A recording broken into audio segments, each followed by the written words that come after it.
So most organizations are using AI, you know, for efficiency, or especially from a cost perspective. But why is this a dangerously narrow approach? Well, we talk a lot about bimodal leadership, and it is a dangerous approach because efficiency is ultimately a race to zero. If every competitor has the same tools, and everybody eventually will have the same AI tools, more or less, then efficiency gains are competed away pretty quickly. And you have a faster, cheaper version of the model that may already be obsolete. So I think the organizations that really lead into the next decade are using AI to do things that were previously impossible, not just to do existing things faster. And so there's a difference between optimization and reinvention. Bimodal leadership is where you do optimize in order to free up either the capital or human resources to apply to this reinvention. My desire is for the best possible future for the most possible people. And what I see as the opportunity is for us to thoughtfully design technology to enable human beings to to live up to their highest potential. And I think we're really far way away from that. That our ability to be humans is not that great. We don't have time. There's cognitive surrender with AI coming aboard and people saying, if the value is efficiency and speed, then I'll use AI.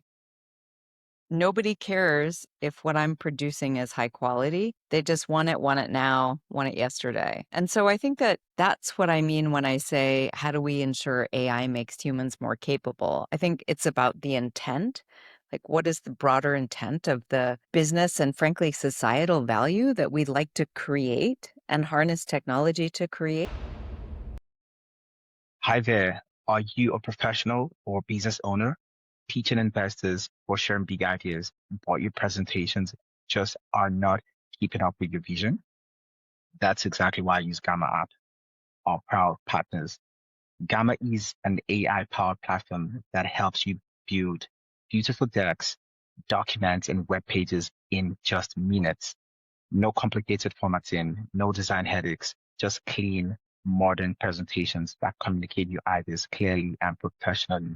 If you want to present like a pro, sign up today using the tool stack link in the description below and start creating smarter with Gamma app. We are live, ladies and gentlemen. You once again welcome to the Kingdoms podcast and Diary of a CFO. And today I've got with me a very special guest fighting out of New York, United States of America. Make welcome Diana Woo David. Thank you. Thank you for that stadium opening. I feel like I'm on a wrestling show. Whoa, definitely you have to give the world's number one ranked futurist of flowers. So today we are joined by a very special guest. And of course, today's episode is not just a conversation, it is a reality check because the future is not coming. It is already here, and most people are not ready. I am joined by Diana Wu David, ranked the number one global futurist for 2026, according to Global Gurus. She is the director of futures at ServiceNow, board advisor, and author of Future Proof, Reinventing Work in an Age of Acceleration. She has spent decades advising executives, boards, and global organizations on one defining challenge: how do we design a future where humans and AI don't compete but collaborate to create something far more powerful? Because here's the truth: the winners in the next decade will not be the most intelligent, they will be the most adaptable. Diana, once again, welcome to the podcast. Wow. Thanks. I'm So excited for the conversation. I am excited as well. So you are currently ranked the number one features globally. So take us back. What moment shifted you from operating in business to designing the future of business? Uh, my background is really as a boring P&L executive trying to think about what's next for my team, what's next for my company. And I wouldn't say it's a single moment. I've always been interested in sort of what's next and fascinated with how humans deal with it. But the real accumulation of friction is why I ended up here. Uh, so I think that when I think about Financial Times and working across Asia and working with some of the most brilliant executives who are making decisions, but based on the world that was 5 years ago. So I did, restructuring digital transformation during that time. And people were still in this mindset of we have a physical product that is where information lives that needs to get to, a house before a certain time of day. And I worked with a lot of people years, decades ago, where it was just really difficult. And it wasn't because they were lazy thinkers, but because the systems all around them were designed to optimize for the present and not to navigate what was coming down the pike. And so I started asking, like, what if we could build the capacity to see around corners? And, you know, what if the organization could start thinking about that? And that became a bit of an obsession for me. And then as I worked with other clients throughout my career, I found that it increased the quality of conversations that we could have. It allowed people sometimes to go beyond the turf wars in many organizations to talk about what their broader ambitions. It widened the lens. So, yeah, it's been really become a career for me and a passion. Wow, interesting. So you've actually worked across various organizations. And of course, one of them dear to my heart, PwC. That's a common point. So, and of course, yeah, you've worked, across functional teams, right? And of course, across global markets. What were the early signals that you saw that other people were ignoring? Uh, Well, I do have to share with you that we were working, and not even know if I'm allowed to say this, but it's quite anonymized, and it's been through 30 years, so it's probably fine. But I remember at PwC working with a company around distributed work, which was way before, remote work became a conversation. And, I think that noticing those signals and noticing how things change over time, that would be, for instance, an early signal that I thought was really interesting, which has over time become a huge force within the workforce. And really, I think the speed at which talent is becoming the central strategic variable has been an anchor early signal that I still believe we don't spend enough time thinking about. So it's not just capital, not technology on its own, but the human capacity to learn and relearn. And then the others, because my background is strategic, I think was that the organizations that are winning are not the ones with the best 5-year plan, but it's really the ones that are reorganizing to have a learning infrastructure, to think about how they can build adaptability into their models, into their strategic planning, but also their operating models, and be incredibly adaptable.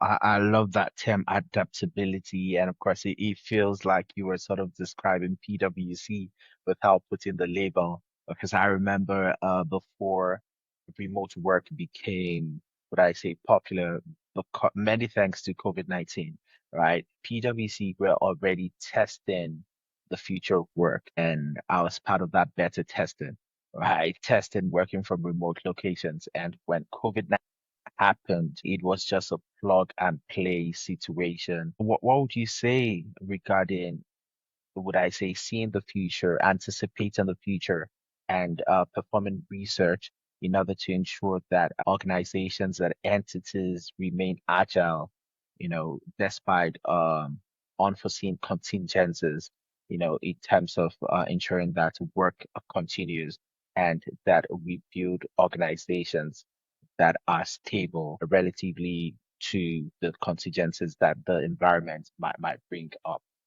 Where can organizations become more adaptable? It's a funny story. So I have to tell you the story before I answer that question because you were talking about PwC being adaptable and kind of human beings being adaptable. And it should go back to education, but most companies can't do that. And my adaptability story was I actually interviewed at Cooper's Lybrand and Price Waterhouse. And then the first day of work, had a friend send me a note and say, "Did you see that they merged?" And I was like, "Look, I know you're just trying to yank my chain. I'm so nervous about my first day at work anyway." And they merged the very first day I started. So that was my adaptability story. PwC, yep. Employee number, one, I guess, of the new merged entity. So people have to be adaptable, on a basic level.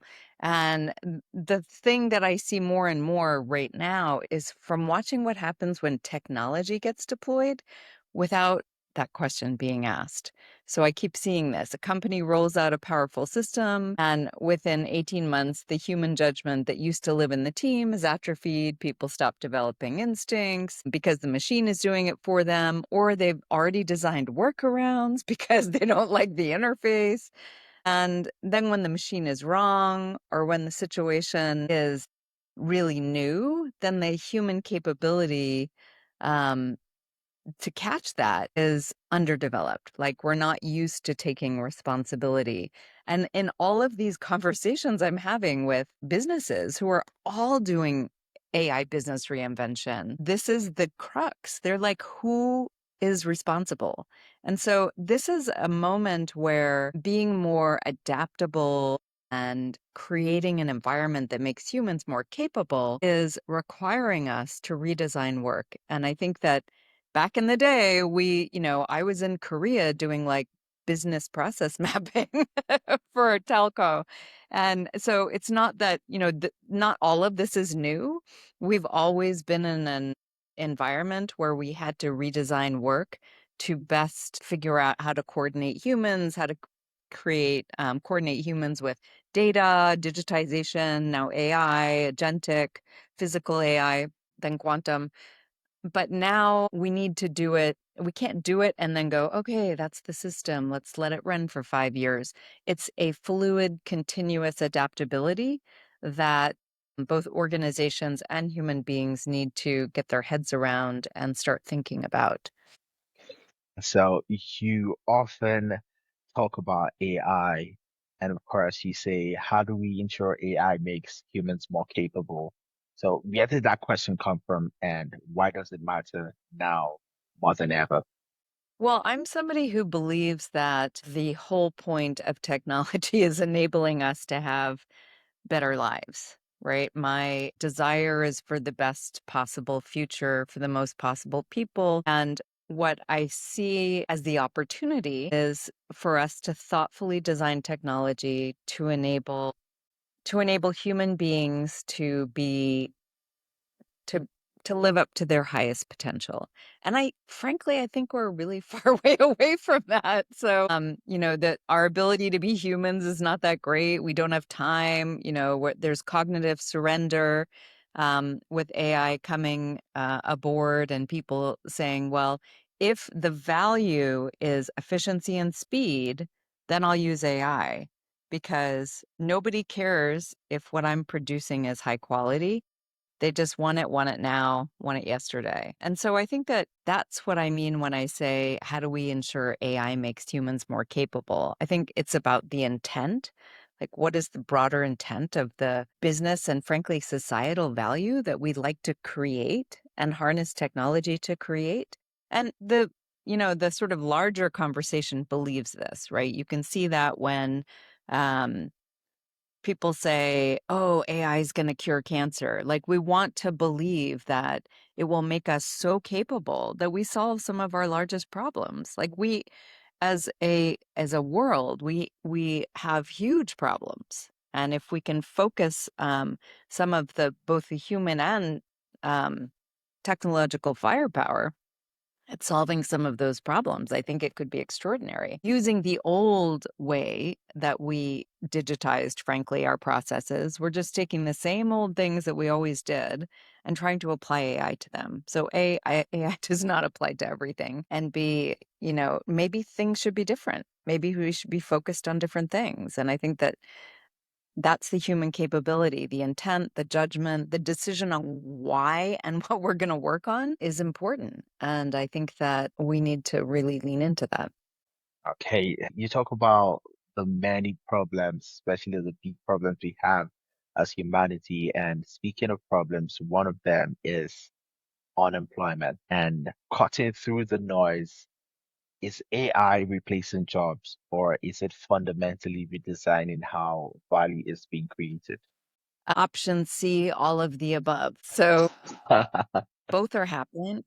And it matters which one your organization is pursuing. The companies I worry about are using AI just to compress headcount. And some of them are using AI as an excuse to, you know, compress headcount or course correct after a lot of post-pandemic hiring. So they're kind of optimizing a cost structure and calling it transformation.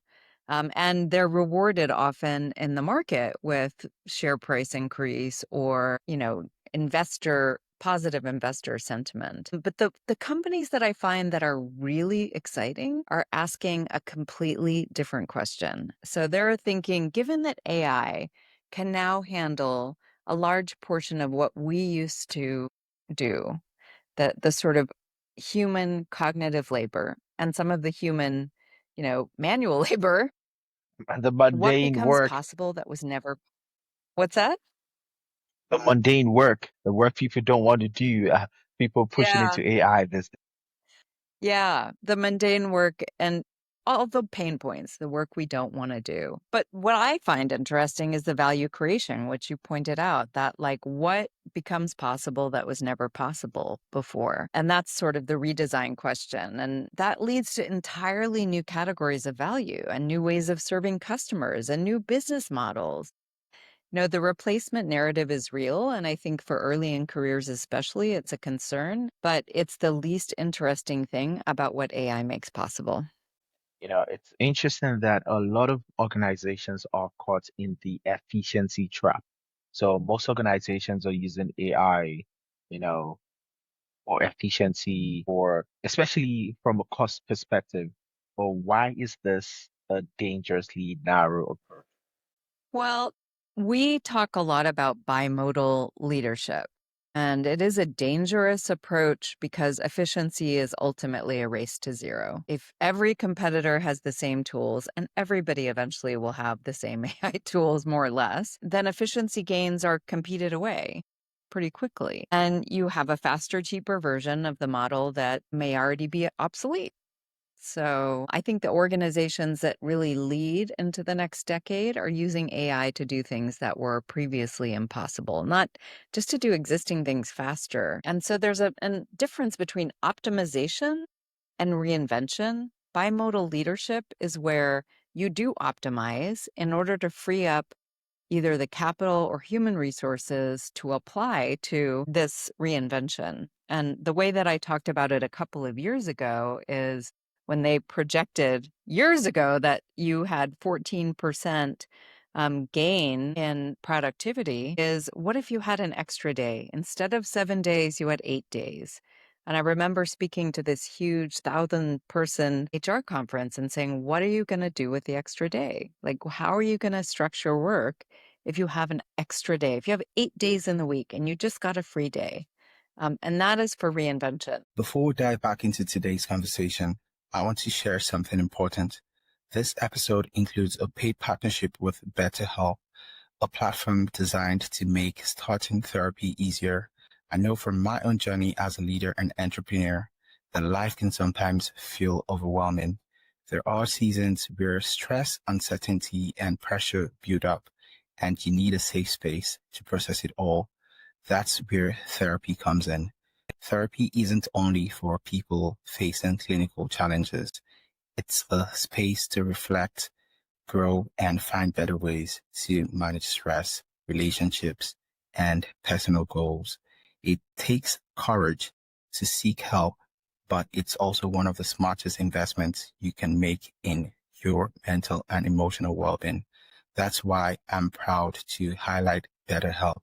With BetterHelp, you simply fill out a short questionnaire and get matched with a credentialed therapist in just a couple of days.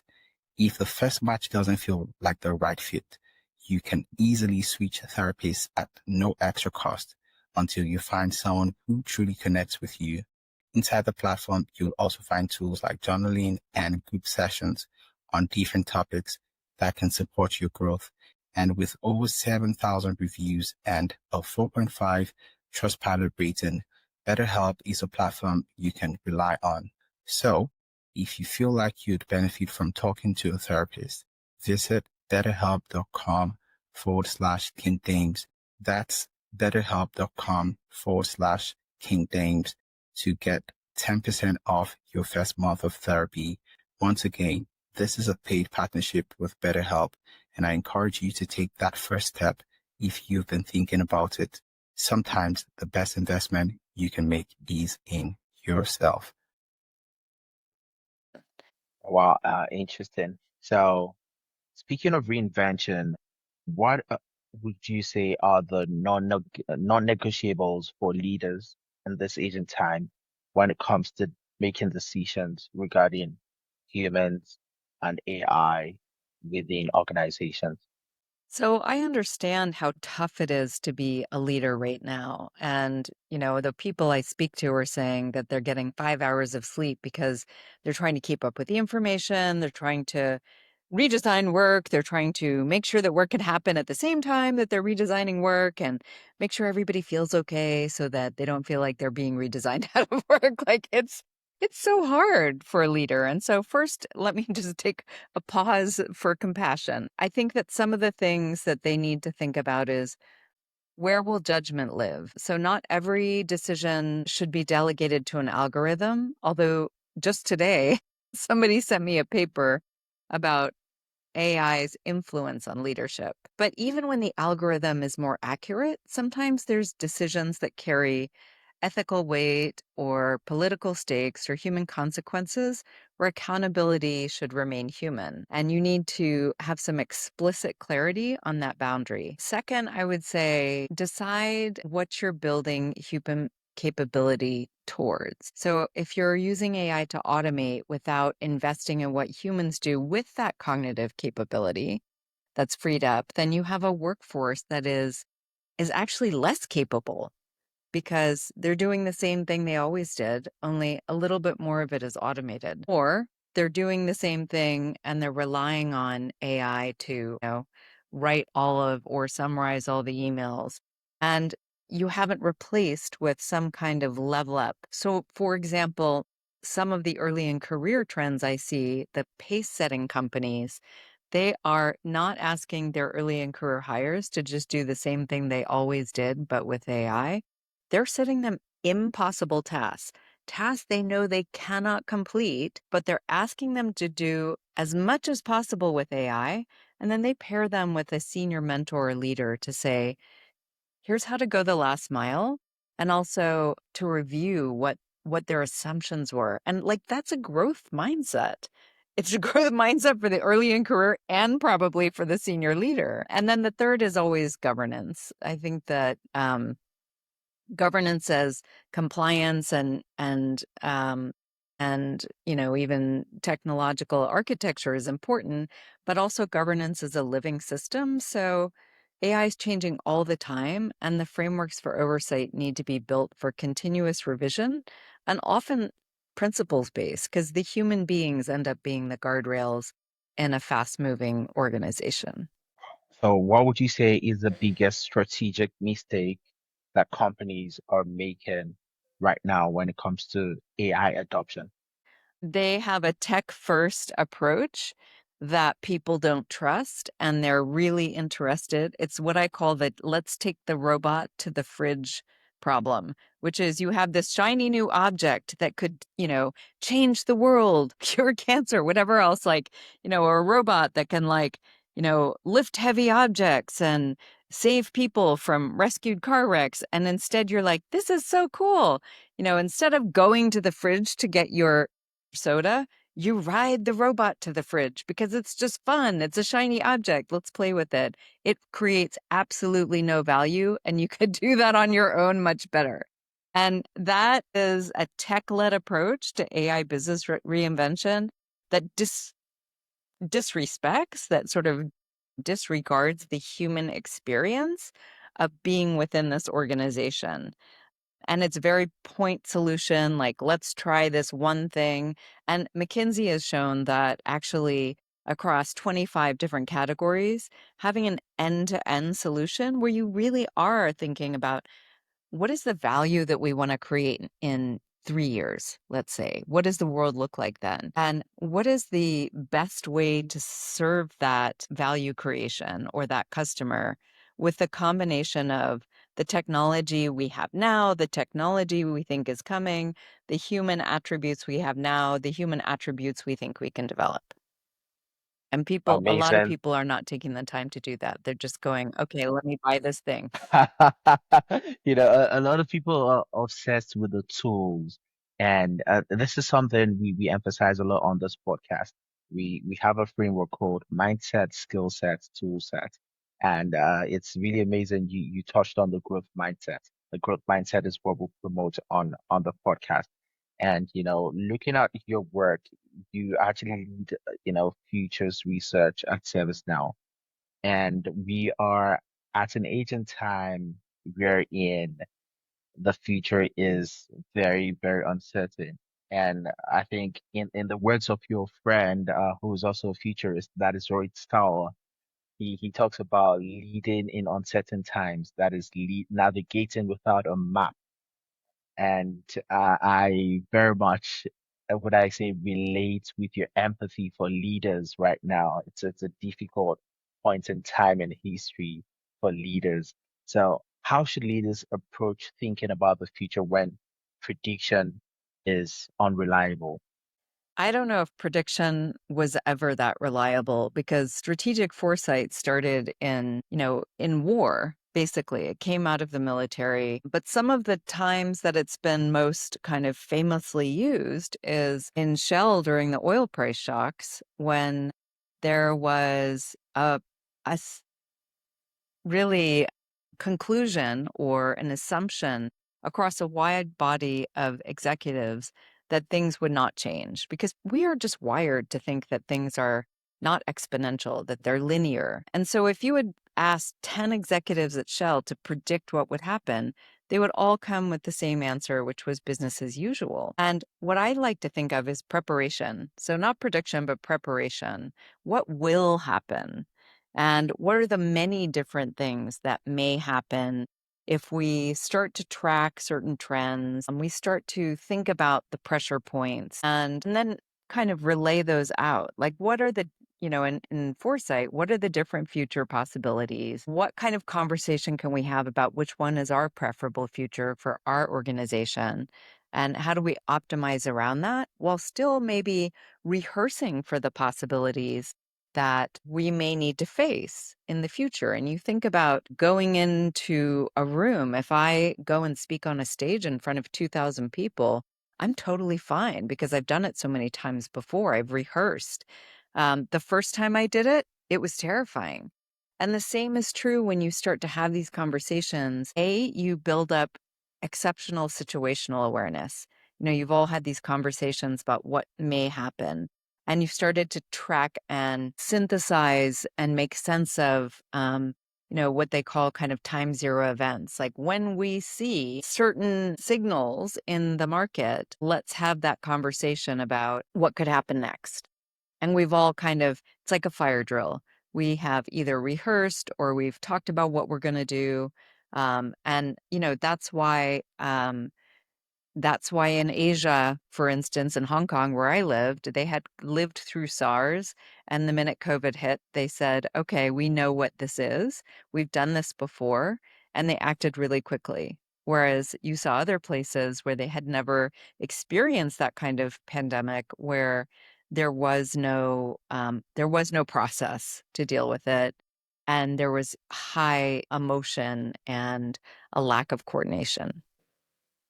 Yeah, a lot of places had no process in place, no infrastructure in place, and it was devastating.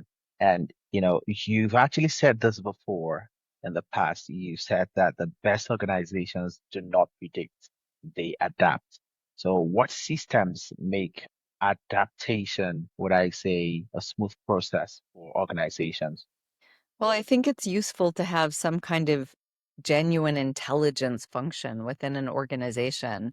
And I say that now as part of a big organization, but even startups within their frame of reference should decide and maybe even, if you have a 5-person organization, meet for half an hour once a month to say, what are we noticing in the market and where the market is tending towards. So it's not just market research, but a living process for sensing weak signals from really the edges, that snow melts from the edges. And oftentimes the change that you see is not from the ivory tower or the C-suite. It's really from people who are speaking to customers constantly, who are maybe customers who are early adopters or from adjacent fields. And then the second would be like the organizational permission to act on those signals before they're proven at scale. So different organizations do this differently. Usually people will see things coming in the organization. And I remember being a PwC consultant saying, to my father, yes, I interview all the people who have the knowledge within their own organization and then tell the boss what's going on, right? That's the whole idea of surfacing that intelligence. So often people don't have a mechanism for the observations to influence the decisions in time. And then third, a culture that treats small failures as information rather than as, verdicts that affect careers. So the organizations who are adapting fast are ones that are running experience and updating based on what they learn. And they're real learning organizations.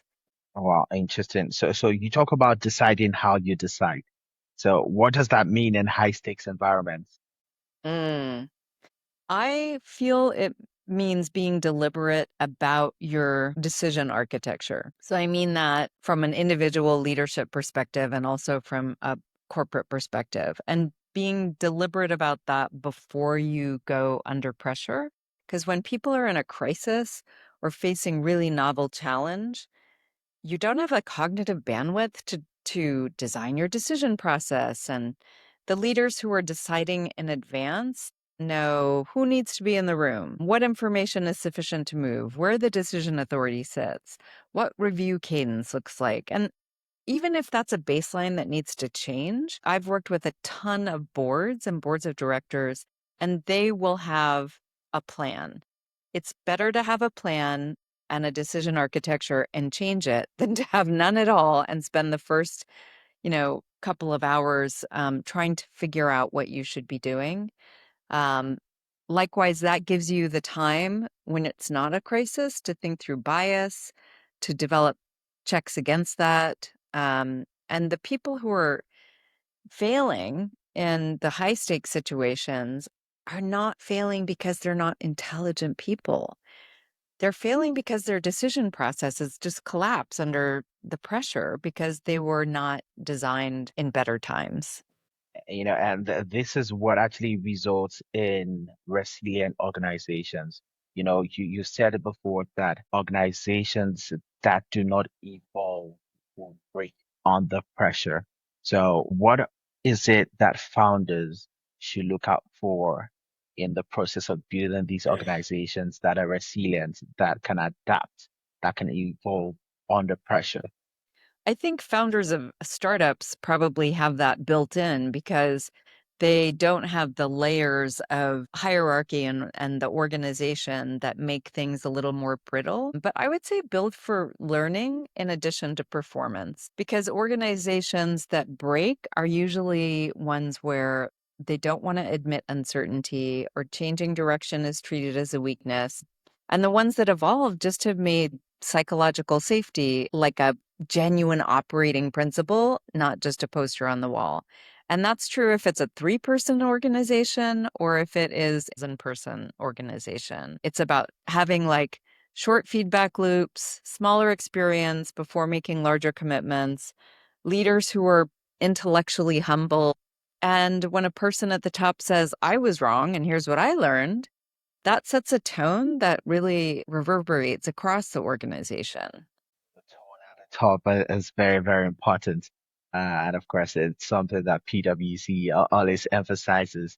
So, as AI becomes more capable, what skill sets will become more valuable for humans?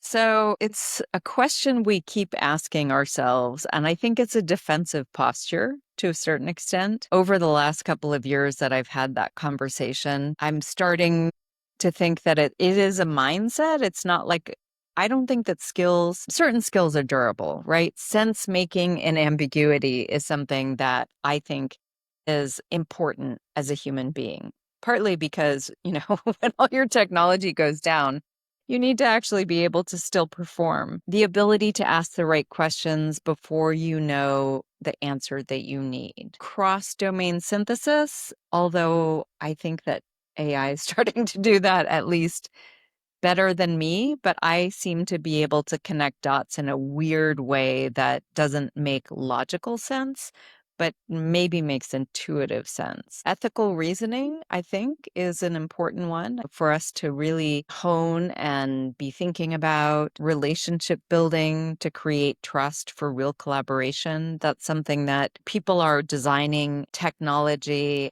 and even LLMs for emotional logic, but you still have to be face to face with a human and have a conversation and build that relationship. And then adaptive learning. I mean, I really feel like the thing that we need, they're fundamental human capabilities. AI can amplify them, but can't replace them. So, always learning, thinking about the willingness to learn, the ability to unlearn, relearn, and then find a place to take your unique capacity and attributes to create value for your surrounding.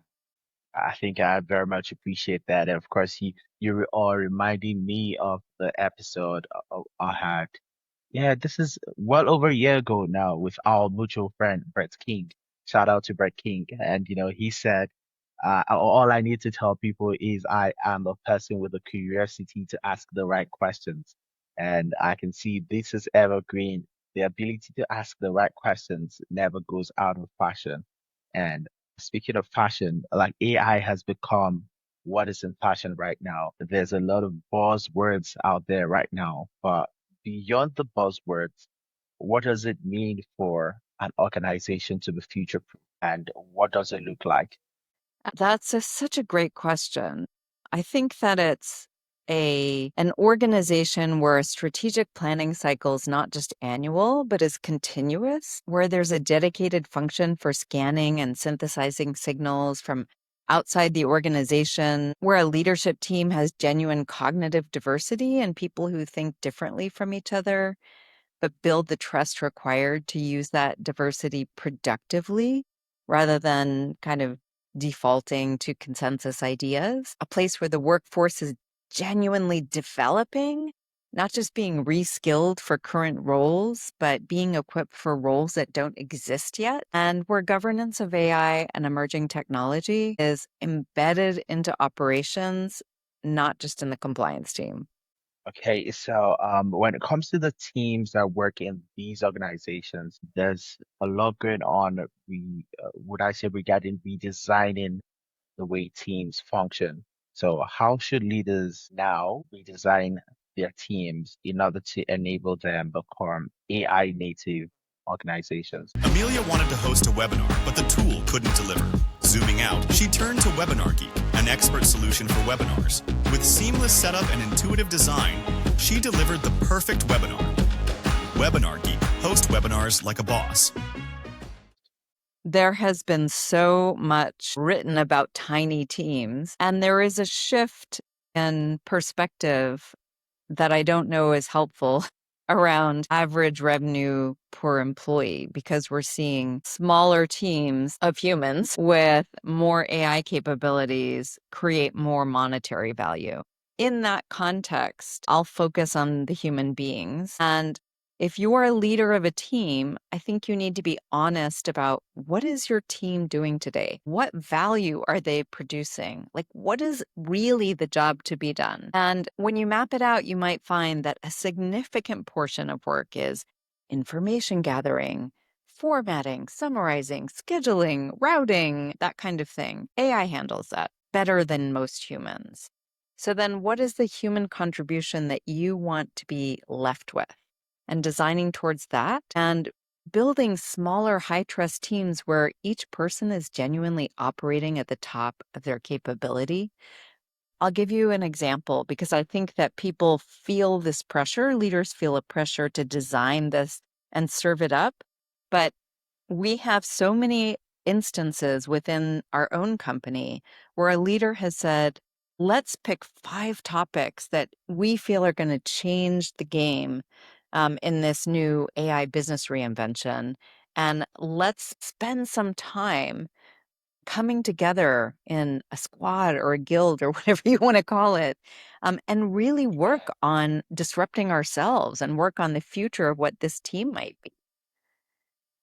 So I think that that's what I see happening right now in a way that gives people a sense of empowerment, gives people a reason to be creating the future of human AI collaboration, and also being exposed at a smaller level to like what are the risks that might come. So they're in a more experimental, almost mini startups within even larger teams. Okay, interesting. So you have had the privilege to serve on boards, to serve organizations that have impact on a global scale.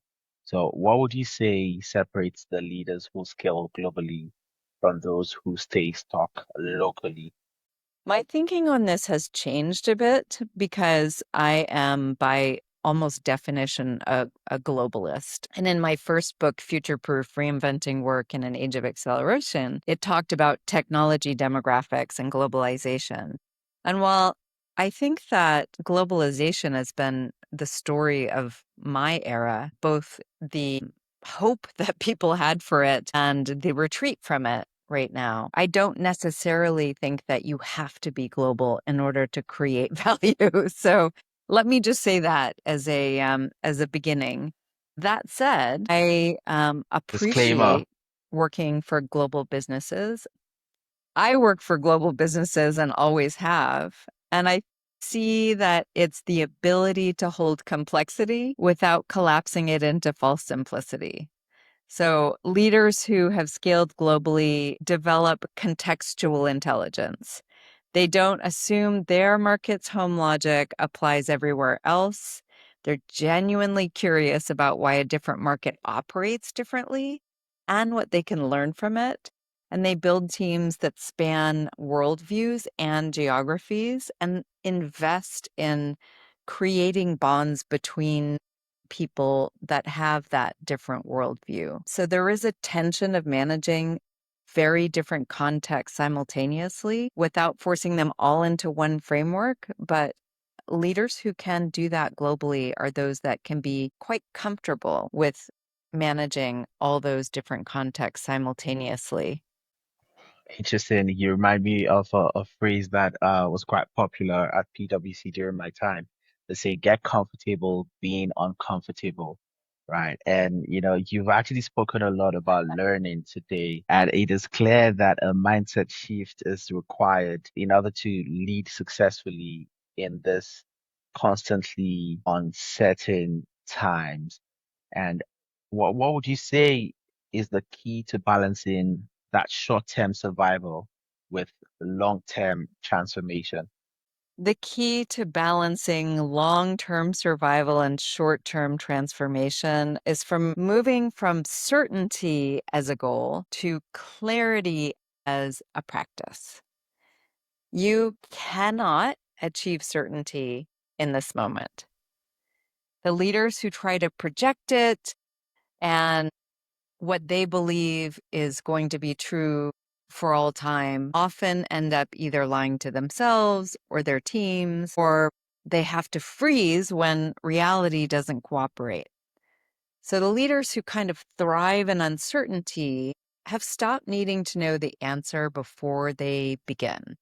They're clear about their values. Values are very grounding. They're clear about their directions, even when the path is not visible, and they communicate their assumptions and their intent. And that is a huge shift for many leaders that I speak to, especially those that were trained in an era when 5-year plans worked, and it requires genuine personal development to shift from this more rigid, linear mindset to the more adaptable, exponential mindset. I think that is amazing. And I just remembered something from PwC. I think the mission statement is building trust in society by solving important problems. So, how do the Like it. leaders in this age and time build trust when basically the machines are making more decisions for humans? How do we build trust? Leaders build trust by being transparent about what their intent is. When machines are involved and what limits of involvement those machines has is a sublayer of that. The trust crisis around AI is almost entirely, to me, a transparency crisis. So when people discover the decision affecting them was made by an algorithm and they weren't told, the trust damage is enormous. When they receive a letter that is written to say how sorry we were about the death of children in a school shooting. And at the bottom, it says, written by ChatGPT, the trust is damaged. Yes. And so the leaders who build durable trust in an AI era are the ones who explain it clearly. Here's what the AI is doing. Here's how we are overseeing it. Here's where human judgment is applied. And here's how you can raise a concern about that. So that transparency is the foundation of what I think of as trust architecture. And it's not just an ethical imperative, it's a competitive advantage and will allow leaders and companies that they lead to move faster with more integrity. So, what would you say is the human advantage in an AI-driven world? What is the human advantage in an AI driven world? It's our Yes. lived experience. It is the capacity for contextual wisdom. AI is great at optimizing within a very defined problem space, but we're really good at redefining the problem space entirely. We are really good, but a lot of people have fears around AI, especially with losing jobs and losing relevance, losing even their identities. So, what is it that people are misunderstanding about AI on a general scale right now? What are people misunderstanding about AI? In what sense? Uh, on a general scale, because right now, there are a lot of doomsayers out there, and there's this general fear when it comes to AI. It's interesting how I get funny comments on our videos on the channel saying really obscene things about AI, and it's like nobody's putting people in check right now. The fear is becoming pervasive. What is it that people are misunderstanding, and what is it that people need to start doing now in order not to become, what I say, victims of their own fear?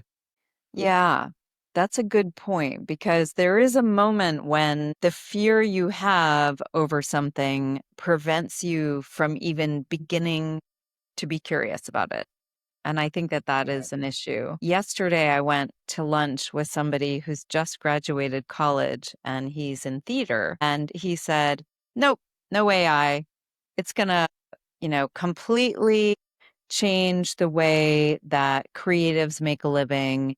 And I want to have nothing to do with it. And I never go on it. And while I respect that he has a point of view, and he said, this is my point of view, other people can have other points of view. I'm not wired that way. I'm just curious about everything, pathologically curious, probably. But I think that this is partly a leadership issue.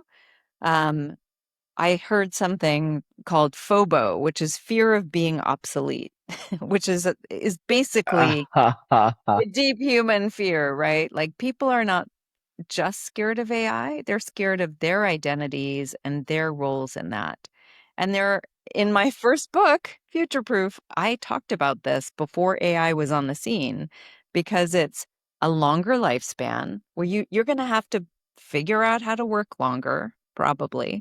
It is not going to be the same job that you've had your whole life because the lifespan of companies is shortening and you have a disconnect between the education and maybe what companies need. So there's not just AI, right? There's so many different things that are coming together to make people feel a sense of precarity all over the world. And AI is just like the fuel on the fire that is, I believe, will fundamentally change work. But I think that if people can be open minded and curious about what are the things that I care most about, and I think really being aware of what value you contribute as a human being to your community or within your organization as aligned to the strategy, like that is a red thread. That is something you need to do no matter what happens.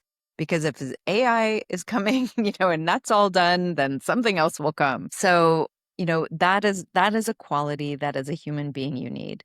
What is it that are my unique superpowers? How can I contribute them in this organization? How might that change when the external conditions change? In the same way that for me, like I have lived in the US, I've worked in Europe, I've lived for 2 decades in Asia. And the value that I provide in each one of those environments can be quite different based on, the organization I work for, the country I work in, whether or not I'm leading a team or not, what kind of, intellectual experiences I bring to bear. I think of it as a mosaic or even a kaleidoscope where you have all these things. You're a human being. You've accumulated all these lived experiences and your ethnography and your schooling and your work experience and your connections. And they all go in. And depending on where you turn it or where you put the tiles, the picture changes of what you can contribute. And I think that that is fundamentally something that we need to teach people to do because we've spent too many years telling them you just follow ABC and then it goes DEF to the end of the alphabet and you'll be fine. And you can turn your brain off once you're finished with the ABC part. And it's just not true anymore. People want a predictable paradigm. And of course, I'm going to bring this home right now. I just remembered a comment I saw on this podcast YouTube channel, and it was dropped by a teenager. He said something. He said, I am a teenager and I am scared for my future because of AI. So, what are your words of advice, being a highly experienced person for such people watching us today and to the younger generation generally? Like, how do they equip themselves to stay relevant for the future? So while I don't believe in perfect solutions, I do believe and wrote an entire framework about being perpetually reinventing. And in Future Proof, which was all about reinventing work in an age of acceleration, it was about experimenting, reinventing, it was collaboration and focus. And so those are the things that we, even in Future Proof course, teach people to do.